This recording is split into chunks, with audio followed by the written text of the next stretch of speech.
Hello दोस्तों, कैसे हैं आप। मैं राजीव कुमार स्वागत करते हैं अपने YouTube channel rail special Bihar educational channel पर। आज हम आपके लिए परसेंटेज चैप्टर लेकर आए हैं। आज से हम जितने भी SSC, MTS, GD, group D और यूपीएसआई में क्वेश्चन पूछे गए हैं उसका हम चैप्टर वाइज हम डिस्कशन करेंगे। तो ये डिस्कशन रेगुलर आपको इस एजुकेशनल चैनल पर मिलेगा। तो आप जितने भी भाई बहन हैं एक बार हमारे साथ जुड़िए और इसके बाद देखिएगा कितना आपको बेनिफिट होता है इससे। तो चलिए हम प्रश्न को डिस्कशन करते हैं, ज़्यादा समय नहीं लेते हुए क्वेश्चन देखते हैं। देखिए क्वेश्चन क्या बोल रहा है। राम के पास सीता के पास मौजूद राशि का 25% है और लक्ष्मण के पास मौजूद राशि का 40% है। तो लक्ष्मण की धनराशि का कितना प्रतिशत सीता के पास है, हमको यही पता करना है। तो देखिए यहाँ पर क्या हो रहा है, राम, सीता और लक्ष्मण के बीच धनराशि का कंपेयर हो रहा है, मतलब कि तुलना हो रहा है कि किसके पास कितना धनराशि और किससे कितना कम है और किससे कितना ज़्यादा है। तो यहाँ पर राम लिख दीजिए। क्वेश्चन को आप बहुत आराम से समझिए, एक बार समझ लीजिएगा तो इस क्वेश्चन को एग्जाम में सॉल्व करने में 15 सेकंड से ज़्यादा आपको नहीं लगेगा। अब देख लीजिए, यहाँ पर राम लिख दीजिए और यहाँ पर आप सीता लिख दीजिए और इसके बाद क्या है, इसके बाद लक्ष्मण है, इसके बाद लक्ष्मण है। अब देखिए क्वेश्चन क्या बोल रहा है, राम के पास सीता की मौजूद राशि का 25% है। तो हमको सीता के पास कितना राशि है हमको मालूम नहीं है, वो राशि कुछ भी हो सकता है। तो हम मान लेते हैं सीता के पास कितना धनराशि है। हम x भी मान सकते हैं, हम 100 भी मान सकते हैं, हम 1000 भी मान सकते हैं, हम कुछ भी मान सकते हैं। आपको जो सुविधा लगे वो मान लीजिए। तो चलिए हम x मानते हैं सीता के पास x धनराशि है, सीता के पास x धनराशि है। तो देखिए क्वेश्चन में क्या बोल रहा है, राम के पास सीता के पास मौजूद राशि का 25% है। तो सीता के पास जो राशि x है इसका 25% राम के पास होगा। तो x का 25% कितना होगा, 25/100। क्वेश्चन को बहुत आराम से आप समझिए। अब यहाँ पर देख लीजिए, अब आगे क्वेश्चन में बोल रहा है लक्ष्मण के पास मौजूद राशि का 40% है और लक्ष्मण के पास मौजूद राशि का 40% है। तो और किसके लिए आता है, और जो ये शब्द है लैंग्वेज को पहले आराम से समझिए। देखिए क्वेश्चन किस तरह एग्जाम में पूछा जाता है। और आता है वाक्य के फर्स्ट पर्सन के लिए। यहाँ पर इस वाक्य में पहला जो वाक्य ऊपर में दिया हुआ है इसमें 2 पर्सन है, एक राम है और सीता है। तो और जब भी आया तो राम को हम लेंगे, राम के बारे में बोल रहा है। राम जो है लक्ष्मण के पास मौजूद राशि का इसका 40% है, सीता से तो 25% था। सीता के धनराशि से राम के पास 25% था। और बोल रहा है आगे में कि ये राशि लक्ष्मण की धनराशि का 40% है। ये जो राशि है राम के पास, लक्ष्मण के पास जो धनराशि है उसका 40% है। तो हम नहीं जानते हैं कि लक्ष्मण के पास कितना धनराशि है। तो आप यहाँ पर निकाल लीजिए। मान लीजिए ये लक्ष्मण है, क्वेश्चन को बहुत आराम से आप समझिए। ये लक्ष्मण है, इसका जो 40% होगा, इसका जो 40% यानी 40/100 जो होगा किसके बराबर होगा, राम के धनराशि के। तो राम की धनराशि कितना है, यहाँ पर काट दीजिए, 25 चौका 100 यानी x/4 हो जाएगा। तो राम का धनराशि कितना है, x/4। क्वेश्चन को आप आराम से समझिए। अब क्रॉस मल्टीप्लिकेशन करिएगा तो उल्टा गुना हो जाता, तो 100 को x से मल्टीप्लाई हो जाएगा और 40 को इस 4 से मल्टीप्लाई हो जाएगा। था l यानी लक्ष्मण के पास जो धनराशि होगा कितना हो जाएगा, x गुने क्या करेंगे क्रॉस मल्टीप्लिकेशन, x 100 को x से मल्टीप्लाई कर देंगे। अब इस 40 को 4 से गुना कर देंगे। अब सॉल्व करिए कितना आ जाता है। अब 1 शून्य से 1 शून्य काट दीजिए, 2 से काटिएगा तो यहाँ पर 5 आएगा, 2 से काटिएगा तो यहाँ पर 2 आ जाएगा, यानी 5x/8। यानी लक्ष्मण के पास जो धनराशि है कितना आ जाएगा, l लक्ष्मण के बराबर है। लक्ष्मण के पास जो धनराशि है 5x/8, अब देख लीजिए यहाँ पर हमको कंप्लीट रेशियो निकालना है। जब हम कंप्लीट रेशियो निकाल पाएंगे तभी हम कंपेयर कर सकते हैं कि किसके पास कितना धनराशि और किससे कितना अधिक और किससे कितना कम है। अब यहाँ पर देखिए राम के पास x/4 आ रहा है और इसके पास कितना है, x है सीता के पास, और लक्ष्मण के पास 5x/8 है। तो अब इसको क्या करिए, कंप्लीट रेशियो में बदलिए। अब नीचे में देखिए यहाँ पर 4 है और यहाँ पर 8 है, इसके नीचे 1 छिपा हुआ रहता है। 4, 1 और 8 का एलसीएम लीजिएगा तो 8 हो जाएगा। अब 8 को इस सभी संख्या में मल्टीप्लाई कर दीजिए। हम इसमें 8 से मल्टीप्लाई कर देते हैं, इसमें भी 8 से मल्टीप्लाई कर देते हैं और इसमें भी 8 से मल्टीप्लाई कर देते हैं। तो सॉल्व हम करते हैं तो 4 दूना 8, यहाँ पर ये हो जाएगा। अब यहाँ पर 8 से 8 काट देंगे तो राम के, और इसके बाद क्या करेंगे, क्या हो जाएगा, 2x हो जाएगा और यहाँ पर क्या हो जाएगा, 8x हो जाएगा और यहाँ पर क्या हो जाएगा, 5x हो जाएगा। अब देख लीजिए x तीनों में कॉमन है तो x को भी हटा दीजिए, यहाँ पर इसमें इधर भी x को हटा दीजिए, इधर भी x को हटा दीजिए। अब x का कोई काम नहीं है। अब कंप्लीट रेशियो आप निकालिएगा, जब कंप्लीट रेशियो निकालिएगा तो तीनों के धनराशि का रेशियो कितना आ जाएगा, 2x/8x/5x। अब हम कंपेयर कर लिए कि किसके पास कितना धनराशि है। अब हमको आगे क्या पता करना है, हमको आगे पता करना है लक्ष्मण की धनराशि का कितना प्रतिशत सीता के पास है। एक बात यहाँ पर ध्यान दीजिए, आप हमसे पूछ रहा है लक्ष्मण के जो धनराशि है इसका कितना प्रतिशत सीता के पास है। अब देख लीजिए, जब भी एग्जाम में, जब भी सेंटेंस में, वाक्य में का लगा हो, जब भी सेंटेंस में का लगा हो और जिस व्यक्ति के बारे में बात कर रहा हो तो उसका धनराशि हम नीचे लेकर जाएंगे, उसका धनराशि नीचे लेकर जाएंगे। तो कितना है, लक्ष्मण की धनराशि का मतलब लक्ष्मण का जो धनराशि होगा उसको बट्टे में हम नीचा लेकर जाएंगे, नीचे लेकर चले आएंगे। और किससे कंपेयर कर रहा है, तो सीता की धनराशि का हमको प्रतिशत निकालना है कि लक्ष्मण की धनराशि का कितना प्रतिशत है। तो सीता को हम ऊपर लेकर चल जाएंगे। सीता के पास कितना है, 8x, यहाँ पर 8 हो जाएगा, 8 के बराबर। अब देख लीजिए किसी भी संख्या को, किसी भी भिन्न को परसेंटेज में हमको बदलना है तो उसको 100 से मल्टीप्लाई करना होगा। 100 से मल्टीप्लाई कर दिए। अब इसको आप सॉल्व कर लीजिए, यहाँ पर काट दीजिएगा तो 20×5 100 होता है, यानी 160% हो जाएगा। यानी लक्ष्मण के पास जितना धनराशि है उसका 160% सीता के पास है, उससे 160% सीता के पास है। क्यों 160 क्यों आया, जब 100% रहता तो लक्ष्मण के बराबर रहता है, लेकिन 60 यहाँ ज़्यादा आ रहा है, यानी सीता के पास जो धनराशि है वो लक्ष्मण से ज़्यादा है। यहाँ पर दिखाई भी दे रहा है। तो कितना ज़्यादा है, कितना ज़्यादा नहीं है, कितना धनराशि है लक्ष्मण के धनराशि का, 160% है। ऑप्शन नंबर 4 आपका हो गया। चलिए समझ गए होंगे, तो नेक्स्ट प्रश्न देखते हैं।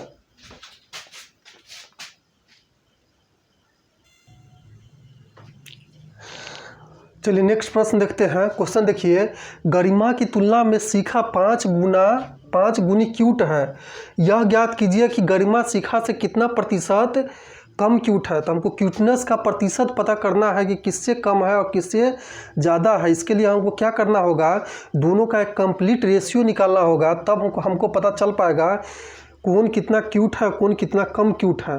तो यहाँ पर दोनों क्या है, शिखा और गरिमा है। क्वेश्चन को ध्यान से समझिए।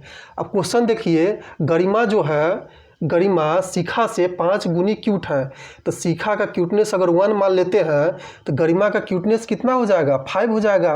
तो यही दोनों का कंप्लीट रेशियो है। अब यहाँ पर देखिए क्वेश्चन में क्या पूछ रहा है, गरिमा शिखा से कितना प्रतिशत कम क्यूट है। पूछ रहा है कितना प्रतिशत कम क्यूट है। शिखा 1 है तो गरिमा कितना है, 5 है। तो कितना कम है, 4 कम है। 5 में से 1 घटा लीजिए, 4 कम है। 4 कम है, किससे कम है, गरिमा से। गरिमा से शिखा 4 कम है क्यूटनेस में, तो गरिमा से कंपेयर कर रहा है, तो इसको हम बट्टा में लिख देंगे। बट्टा में लिख दीजिए। अब हम जानते हैं किसी भी भिन्न को अगर प्रतिशत में बदलना है तो उसको हम 100 से मल्टीप्लाई कर देते हैं, तो वही आपका प्रतिशत हो जाएगा। 5 से काटिएगा तो यहाँ पर 20 हो जाएगा, यानी 80%। क्वेश्चन सिंपल था, लेकिन प्रीवियस ईयर एग्जाम में आपका पूछा गया था, इसलिए हम लेकर आए। चलिए नेक्स्ट प्रश्न देखते हैं।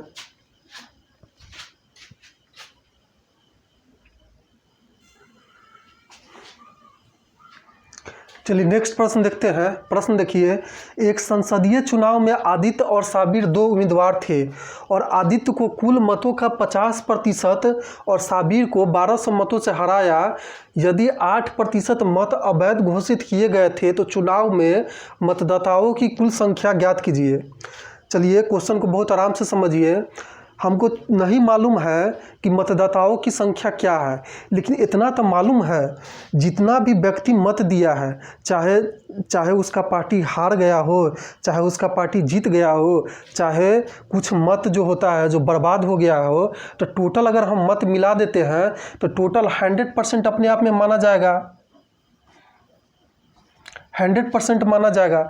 चाहे छोड़िए, इतना आप दिमाग नहीं लगाइए। मान लेते हैं मत कितना है, 100 है। टोटल मतदाताओं की संख्या 100 है। हम मान लिए अपना मन से, आप कुछ भी मान सकते हैं, लेकिन हम यहाँ पर आसानी से समझाने के लिए हम मान लेते हैं टोटल मतदाताओं की संख्या 100 है। अब देखिए, इस चुनाव में एक साबिर नाम का कोई व्यक्ति था। आदित्य और साबिर दो व्यक्ति चुनाव में लड़ रहा था और आदित्य जो है इस चुनाव में 50% मत प्राप्त किया। जब ये 50% मत किसका प्राप्त करेगा, कुल मतदाताओं में से ना 50% मत प्राप्त करेगा। जितना मतदाता मत डाला होगा उसमें से ही वो 50% प्राप्त किया। तो 100 का 50% आप निकालिए, 100 का 50% कितना हो जाएगा, 50/100। 100 से 100 काट दीजिए, यानी वो 50 मत प्राप्त किया। तो यहाँ पर लिख दीजिए 50।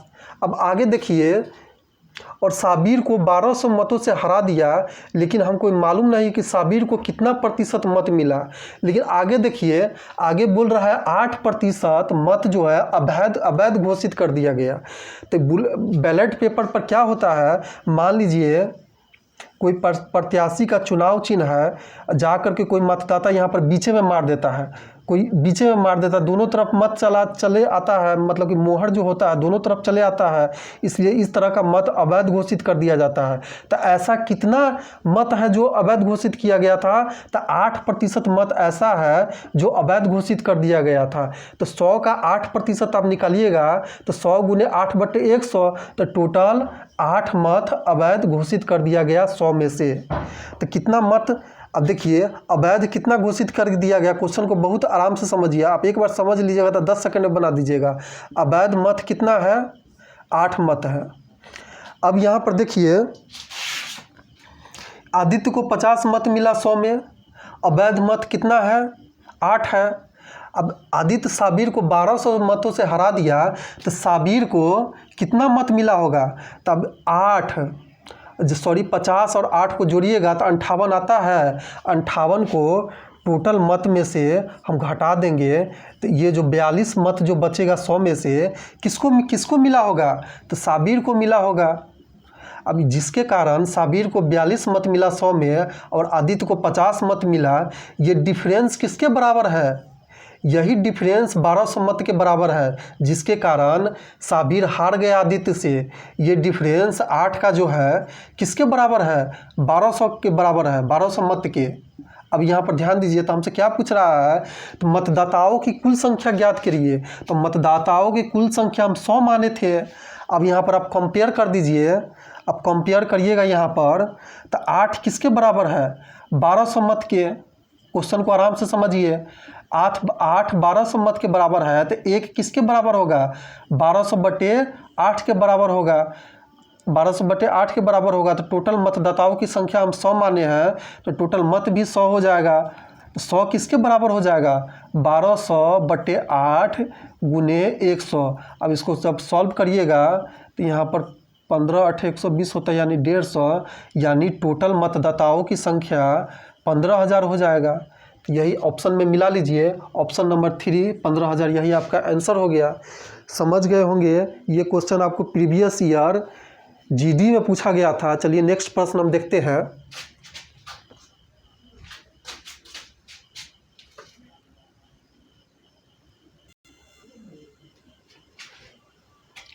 चलिए नेक्स्ट प्रश्न देखिए क्वेश्चन ग्रुप डी 2018 में पूछा गया था और यूपीएसआई और एसएससी एमटीएस जीडी में इसी तरह का क्वेश्चन भी पूछा जाता है। तो चलिए हम क्वेश्चन को देखते हैं। राजवीर एक परीक्षा में 20% अंक प्राप्त करता है और वह 50 अंक से असफल हो जाता है। यदि वह 50% वही राजवीर 50% अंक प्राप्त करता है तो उत्तीर्ण अंकों की तुलना में 40 अधिक अंक प्राप्त करता है, तो परीक्षा में अधिकतम अंक क्या होगा। अब मान लीजिए 100 अंक की कोई परीक्षा हो रहा है, 100 अंक के कोई परीक्षा हो रहा है, 100 अंक के कोई परीक्षा हो रहा है। अब क्या होता है, अब हमको पास मार्क हमको पता करना है, नहीं इसमें हमको अधिकतम अंक पता करना है। अब यहाँ पर देखिए इस परीक्षा में राजवीर क्या करता है, 20% अंक प्राप्त करता है। अब 20%, 100 का 20% ले लीजिएगा तो कितना हो जाएगा, 20 अंक प्राप्त करता है, 20% प्राप्त करता है। 100 अंक का परीक्षा है, 100 अंक का परीक्षा मान लेते हैं, 100 अंक का परीक्षा है, कुछ भी कोई भी अंक रहे हमको उससे मतलब नहीं है, हम यहाँ पर 100 अंक मान लेते हैं। उसमें राजवीर क्या करता है, 20% क्वेश्चन को बहुत आराम से समझिएगा, एक बार समझ लीजिएगा तो 10 सेकंड में बन जाएगा आपका। देखिए राजवीर 20% अंक प्राप्त करता है। 20% अंक प्राप्त करने के बाद क्या देखता है कि हम 20% नंबर ले आए, तब पर भी हम 50 नंबर से फेल हो जाते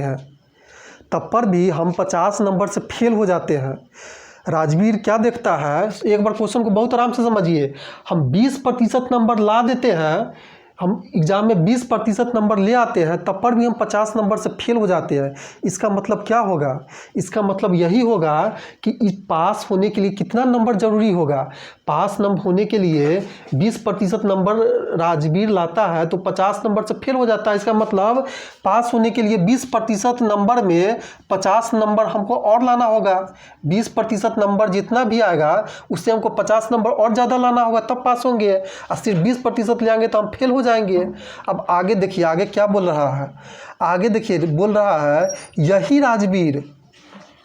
राजवीर 50% नंबर अगर ले आता है तो क्या देखता है कि उत्तीर्ण अंकों की तुलना में 40% अधिक अंक प्राप्त कर लिया। मतलब कि राजवीर अगर 50% नंबर ले आता है तो जितना नंबर उसको पास होने के लिए लाना चाहिए था उससे वह 40 नंबर अधिक प्राप्त कर लेता है। इसका मतलब क्या हुआ, पास होने के लिए कितना नंबर लाना चाहिए था, तो 50% नंबर ले आया तो उससे क्या देखता है कि जितना नंबर हमको पास होने के लिए, एक बॉर्डर लाइन है, जितना नंबर हमको पास होने के लिए चाहिए उससे हमको 40% अधिक नंबर मिल रहा है इस 50% अंक लाने के बाद। तो क्या करेंगे, हम इस 50% में अगर 40 नंबर को हम घटा देंगे तो हम इस 50% में अगर हम 40% को घटा देंगे तो किसके बराबर हो जाएगा, इस पास मार्क के बराबर हो जाएगा। इस पास मार्क के बराबर हो जाएगा, जितना हमको पास होने के लिए नंबर चाहिए इसके बराबर हो जाएगा। आप दोनों को कंपेयर कर दीजिए, तो आप देखिए यहाँ पर दोनों, ये भी पास मार्क है और ये भी पास मार्क है। जितना हमको नंबर पास होने के लिए लाना चाहिए दोनों बराबर हो गया। तो अब यहाँ पर देखिए 50 प्लस, अगर इस 40 को हम इधर ले आते हैं, तो प्लस माइनस से प्लस हो जाएगा, तो यहाँ पर प्लस लिख दीजिए 40। और यहाँ पर क्या हो जाता है, 50% में से हम 20% को उधर लेकर जाते हैं तो प्लस से माइनस हो जाता है, तो घटा देंगे तो यहाँ पर 30% हो जाएगा। 30% हो जाएगा तो 30% किसके बराबर हो गया, ये 90 के बराबर हो गया। तो 1% किसके बराबर हो जाएगा, 90/1%, 90/30 के बराबर हो जाएगा। हमको अधिकतम अंक हमको प्राप्त करना है, तो एग्ज़ाम का अधिकतम अंक 100% है, तो 100% किसके बराबर हो जाएगा। अब इसको गुना कर दीजिए, 90/30 गुने 100। अब इसको सॉल्व करिए, 30 से काटेंगे 90 को तो 3 हो जाएगा, तो कितना आ जाएगा, 3 को अगर 100 से मल्टीप्लाई करेंगे तो 300 आ जाएगा। तो 100% मतलब कि फुल मार्क्स, परीक्षा का अधिकतम अंक किसके बराबर हो जाएगा, 300 अंक के बराबर हो जाएगा। तो आपका ऑप्शन नंबर सेकंड हो जाएगा। चलिए समझ गए होंगे तो नेक्स्ट प्रश्न देखते हैं।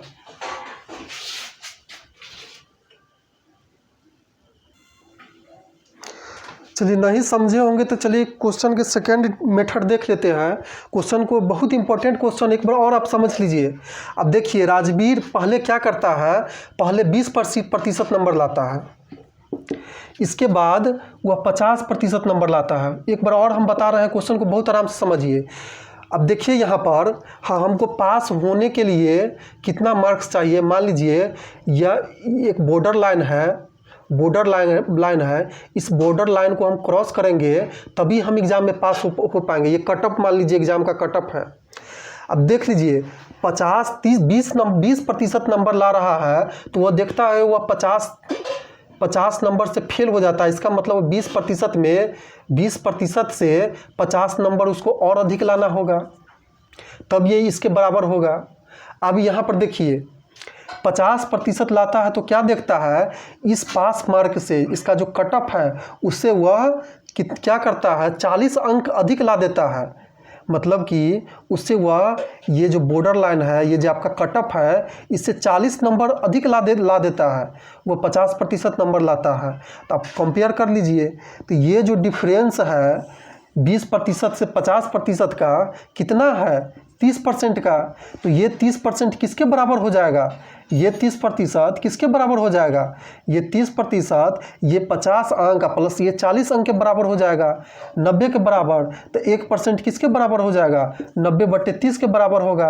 अब हमको एग्ज़ाम का अधिकतम अंक निकालना है तो किसी भी एग्ज़ाम का अपने आप में अधिकतम अंक 100% होता है।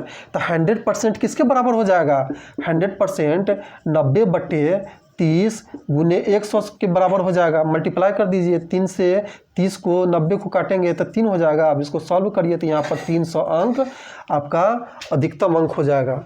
यही ऑप्शन नंबर 3, ऑप्शन नंबर 2। चलिए नेक्स्ट प्रश्न देखते हैं।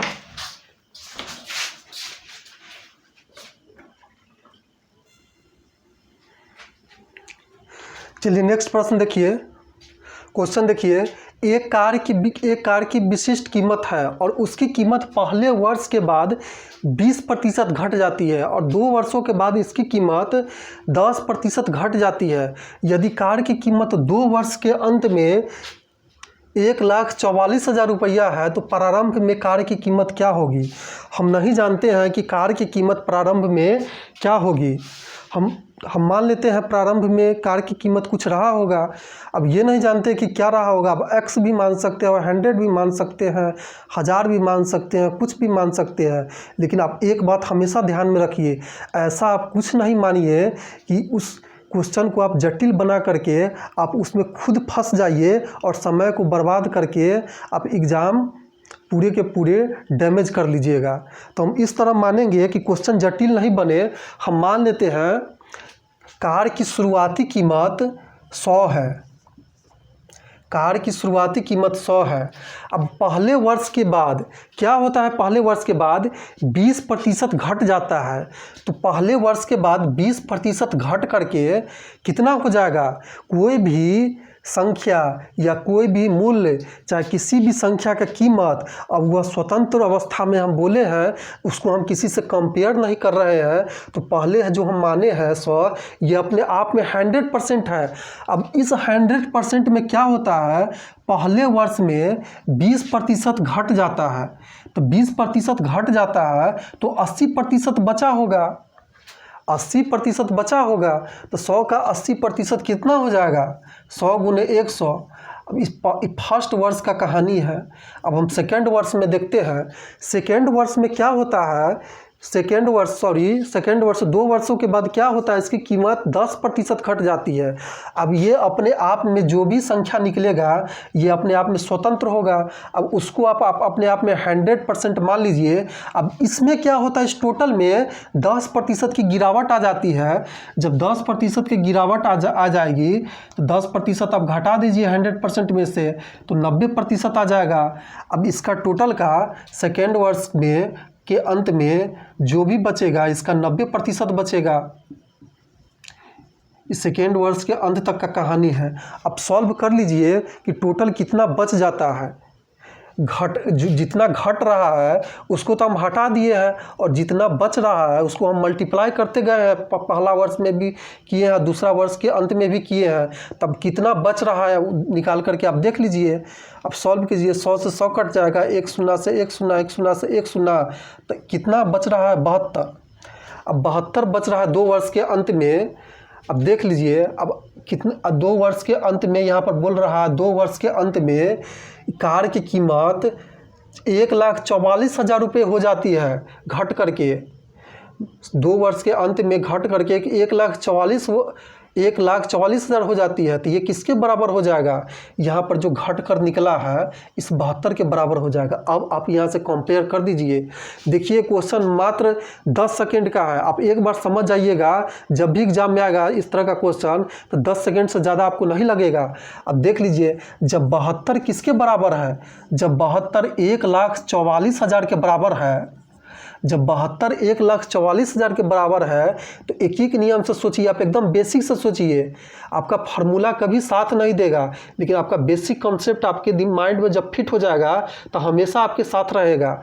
तो एक किसके बराबर हो जाएगा? 1,44,000 बट्टे 72 के बराबर हो जाएगा। अब यहाँ पर देखिए कार की प्रारंभिक कीमत हमको पता करना है, तो प्रारंभिक कीमत हम कितना माने थे? प्रारंभिक कीमत हम 100 माने थे, तो 100 किसके बराबर हो जाएगा? तो अब इसको सॉल्व करिएगा, 1,44,000 बट्टे 72, लगता है इंक खत्म हो गया, 72 गुने 100। अब यहाँ पर सॉल्व करिएगा, 72 को यहाँ पर काटिएगा 144 में, तो यहाँ पर 2 हो जाएगा, और इसके बाद 3 गो जीरो, इसको आप लिख दीजिए। अब 2000 को 100 से मल्टीप्लाई करिएगा तो टोटल आपका आ जाएगा,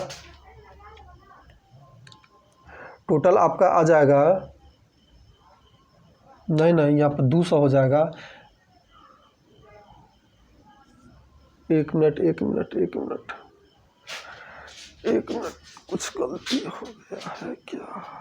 हाँ, जब 2000 को आप 100 से मल्टीप्लाई करिएगा तो कितना हो जाता है? करिए, इस पर 3 गो जीरो है, इसके बाद 2 जीरो और लगा दीजिए, तो कितना हो जाएगा? यहाँ पर लग रहा है कुछ मिस्टेक हो रहा है। एक मिनट, यहाँ पर ऑप्शन गलत लिखा गया था, 1,80,000 होगा, 3 लाख हो जाएगा, और यहाँ पर 2.5 लाख हो जाएगा, और यहाँ पर 2 लाख हो जाएगा। एक जीरो बढ़ा दीजिए, हम ऑप्शन गलत लिख दिए थे इसलिए नहीं मैच कर रहा था। तो यहाँ पर कितना आएगा? जब सॉल्व करिएगा 72 को 144 को काटिएगा तो यहाँ पर 2000 हो जाएगा। 2000 को 100 से मल्टीप्लाई करेंगे तो यहाँ पर 2 लाख के बराबर आ जाएगा। इकाई, दहाई, सैकड़ा, हज़ार, 10,000, लाख, 2 लाख के बराबर हो गया। अब देखिए यहाँ पर 2 लाख कहाँ पर है? ऑप्शन नंबर 4, यही आपका आंसर हो गया। चलिए अब नेक्स्ट प्रश्न देखते हैं।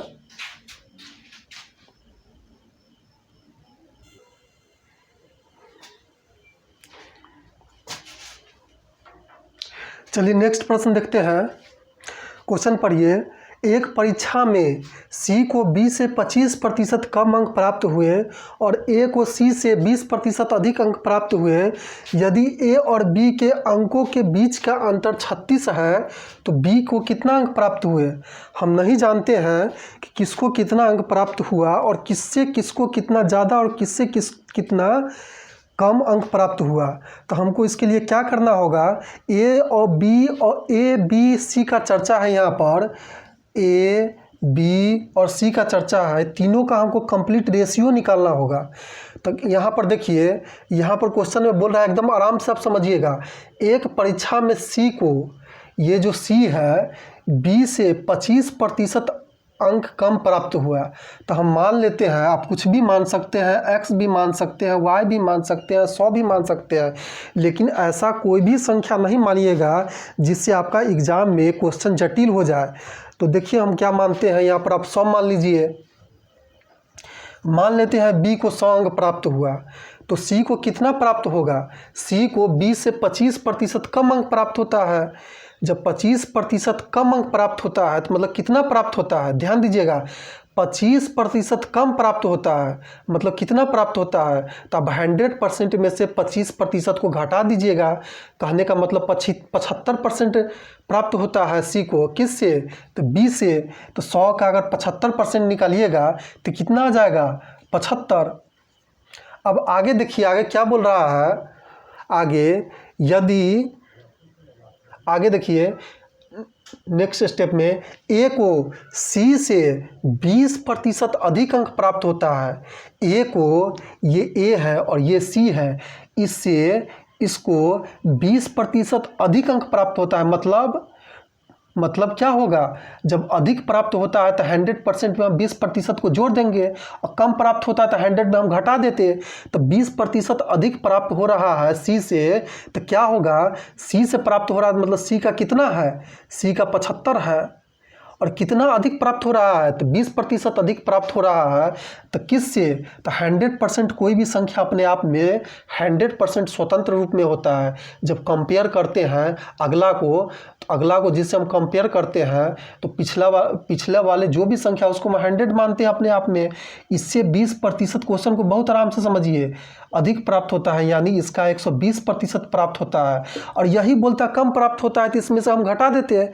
तब देखिए 120% कितना हो जाएगा सी का, तो 75 गुने 120/100 लिख सकते हैं, 100 लिख सकते हैं। आप इसको सॉल्व करिए तो यहाँ पर क्या होगा, 25 से काटेंगे तो 25 तिहाई 75, 25 चौका 100, 4 से काटेंगे तो यहाँ पर 30 हो जाएगा, यानी 90 आ जाएगा। अब यहाँ पर सॉल्व करिएगा तो यहाँ 1 शून्य से यहाँ पर क्या है, यहाँ पर 90 है, यहाँ पर 100 है, और यहाँ पर 75 है। चलिए नहीं भी काटेंगे तो काम चल जाएगा। तो आपका यहाँ पर क्या हो जाएगा, 90:100:75, ये आपका कंप्लीट रेशियो आ गया। ए बी सी का एक कंप्लीट रेशियो आ गया। अब यहाँ से आप कंपेयर करके निकालिए किसको किससे ज़्यादा और किसको कम प्राप्त हो रहा है। अब यहाँ पर देखिए ए और बी के अंकों के बीच का अंतर कितना है, यहाँ पर ए है और यहाँ पर बी है, ये दोनों के अंकों का बीच का अंतर कितना आ रहा है। अब यहाँ पर रेशियो से तो देखने से तो पता चलता है कि बी से ए 10 कम है। यहाँ पर क्वेश्चन में दिया हुआ है ये 10 किसके बराबर है, ये अंतर 36 के बराबर है। जब 10 36 के बराबर होगा, तो एकदम आप बेसिक से सोचिए, तो एक किसके बराबर होगा, 36/10 के बराबर। तो हमसे क्वेश्चन में क्या पूछा जा रहा है, हमसे क्वेश्चन में पूछा जा रहा है बी को कितना अंक प्राप्त हुआ। तो बी को हम 100 माने थे, तो 100 किसके बराबर हो जाएगा, 36/10 गुने 100। आप सॉल्व कर लीजिए, 1 शून्य से 1 शून्य, यानी टोटल 360 अंक बी को प्राप्त होगा। ऑप्शन नंबर 3 हो जाएगा। और जो भी क्वेश्चन हम चैप्टर बाय डिस्कशन करवा रहे हैं, जो प्रीवियस ईयर परसेंटेज चैप्टर से पूछा जा रहा है, उसको चैप्टर से हम क्वेश्चन लेकर आए हैं। क्वेश्चन को आप बहुत आराम से समझिएगा, एक बार समझ जाइएगा तो किसी भी एग्ज़ाम में हम गारंटी लेते हैं इस तरह का क्वेश्चन बनाने में 10 से 15 सेकेंड से ज़्यादा आपको समय नहीं लगेगा। लेकिन इससे पहले आपको इस टाइप का क्वेश्चन आपको समझना होगा। ये जितना भी हम प्रश्न लाए हैं सब प्रीवियस ईयर एग्जाम में पूछा गया है। चलिए हम नेक्स्ट प्रश्न देखते हैं।